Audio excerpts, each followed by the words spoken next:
వైఎస్ఆర్సీపీ ఎమ్మెల్సీలతో తన క్యాంపు కార్యాలయంలో సమావేశమైన మాజీ ముఖ్యమంత్రి వైఎస్ జగన్ గారు మాట్లాడుతూ గతంలో ఎన్నడూ చూడని విధంగా ఎన్నో రంగాలలో అభివృద్ధి చేశామంటూ కొన్ని కోట్ల నిధులు ప్రజలకు ఇచ్చామంటూ అయినా కూడా ఎన్నికల్లో ఏమైందో తెలియదు అని కొంచెం టైం పట్టినా మళ్ళీ మేము వస్తామని రాజకీయాలలో విలువలు చాలా ముఖ్యమైనవి, రాజకీయం అంటే అధికారం మాత్రమే కాదు అని అన్నారు. కష్టాలు వచ్చినప్పుడు ఓర్చుకుందామని మళ్ళీ 5 సంవత్సరాల తర్వాత మళ్ళీ అధికారంలోకి వస్తామని అన్నారు.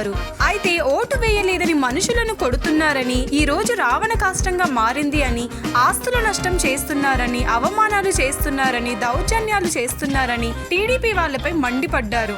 మేము వీళ్ళలాగా ఎవరో ఓటు వేయలేదని, వాళ్ళ మీద పడి దాడి చేయలేదని, కేంద్ర స్థాయిలో ఇంత విజయాన్ని సాధించినా కూడా రాష్ట్రానికి ప్రత్యేక హోదా గురించి ప్రస్తావించలేదని, వాళ్ళ పాపం పండే వరకు మనం గట్టిగా ఓర్చుకుని కష్టాలను ఎదుర్కొని పోరాడదామని వైసీపీ నేతలతో అన్నారు.